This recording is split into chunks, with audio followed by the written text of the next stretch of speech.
കാലത്തിന്റെ കാവ്യനീതിയെന്നോ വിധി വൈപരീത്യമെന്നോ വിളിക്കാവുന്ന ഒന്നിലേക്കാണ് കേരള നിയമസഭയുടെ ചരിത്രം വഴിമാറുന്നത്.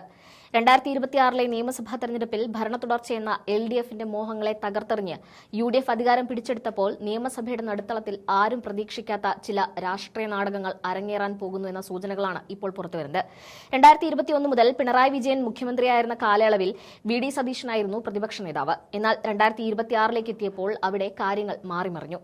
പ്രതിപക്ഷ നേതാവായിരുന്ന ആൾ മുഖ്യമന്ത്രിയായിരുന്ന വ്യക്തി പ്രതിപക്ഷ നേതാവുകയും ചെയ്യുന്ന കാഴ്ചയാണ് രാഷ്ട്രീയ കേരളം കണ്ടത്.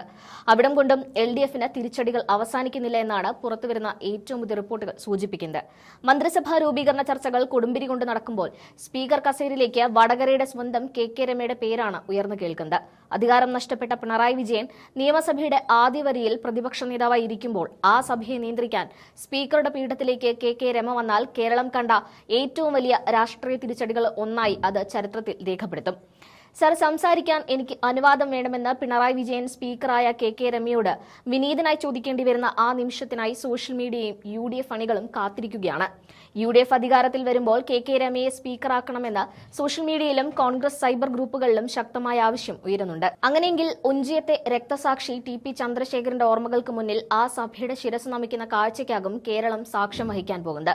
2012 മെയ് 4 തീയതിയാണ് ഒഞ്ചിയത്തിന്റെ പ്രിയപ്പെട്ട നേതാവ് TP ചന്ദ്രശേഖരനെ 51 വെട്ടുകൾ വെട്ടി കൊടിസുനിയും സംഘവും ഇല്ലാതാക്കിയത്.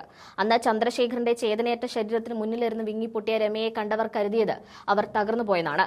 എന്നാൽ ആ കണ്ണീർ പിന്നീട് കനലായി മാറുകയായിരുന്നു. പിണറായി വിജയൻ കുലം കുത്തിയെന്ന് വിളിച്ചാക്ഷേപിച്ച ചന്ദ്രശേഖരന്റെ ചോരപുരണ്ട മണ്ണിൽ നിന്നും രമ ഒരു പോരാളിയായി ഉയർത്തെഴുന്നേൽക്കുകയായിരുന്നു. 2026 തെരഞ്ഞെടുപ്പ് ഫലം പുറത്തു വന്നപ്പോൾ വടകരയിൽ KK രമയുടെ ഭൂരിപക്ഷം 14,000 കടന്നിരുന്നു. 2021 7,000-ഓളം വോട്ടുകൾക്ക് വിജയിച്ച രമ ഇത്തവണ അത് ഇരട്ടിയാക്കി മാറ്റി. CPMന്റെ ശക്തി കേന്ദ്രങ്ങളായ ഗ്രാമങ്ങളിൽ പോലും ഇത്തവണ കൈപ്പത്തിക്കും RMPയുടെ ടോർച്ചിനും വോട്ടുകൾ മറിഞ്ഞു. ധർമ്മടം എന്ന ചെങ്കോട്ടയിൽ മുഖ്യമന്ത്രി പിണറായി വിജയൻ നേരിട്ട് പ്രചാരണത്തിന് ഇറങ്ങിയിട്ടും വടകരയിലെ പെൺകരുത്തിനെ തടയാൻ അവർക്കായില്ല. UDF അധികാരത്തിൽ വരുമ്പോൾ KK രമയെ മന്ത്രിസഭയിൽ ഉൾപ്പെടുത്തുന്നതിനേക്കാൾ സഭയിലെ എല്ലാ ചർച്ചകളും എല്ലാ വാദപ്രതിവാദങ്ങളും നിയന്ത്രിക്കാനുള്ള അധികാരം KK രമയെ ഏൽപ്പിക്കണമെന്ന് ഒരു വിഭാഗം കോൺഗ്രസ് പ്രവർത്തകർ ആവശ്യപ്പെടുന്നുണ്ട്.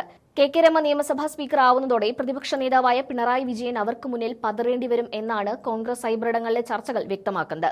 മുൻപ് നിയമസഭയിൽ വെച്ച് പിണറായി വിജയന്റെ കണ്ണുകളിൽ നോക്കി അക്രമ രാഷ്ട്രീയത്തിനെതിരെ വിരൽ ചൂണ്ടിയ രമയെ നാം കണ്ടിട്ടുണ്ട്. അന്ന് ഭരണത്തിന്റെ ഹുങ്കിൽ രമയെ പുച്ഛിച്ചു തള്ളിയ പിണറായിക്കും സംഘത്തിനും ഇന്ന് കാലം കണക്ക് ചോദിക്കാനുള്ള അവസരമാണ് ഒരുക്കിയിരിക്കുന്നത്.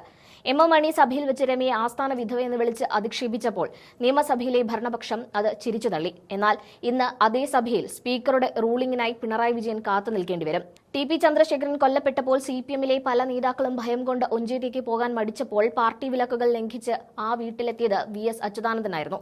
VS രമയെ ആശ്വസിപ്പിക്കുന്ന ആ ചിത്രം ഇന്നും കേരളത്തിന്റെ മനസ്സിലുണ്ട്. ഇന്ന് VS ഇല്ലെങ്കിലും അദ്ദേഹം ഉയർത്തിപ്പിടിച്ച തിരുത്തൽവാദവും അക്രമ രാഷ്ട്രീയത്തിലുള്ള വിയോജിപ്പും കേരളത്തിലെ ജനങ്ങൾ ഏറ്റെടുത്തു കഴിഞ്ഞു.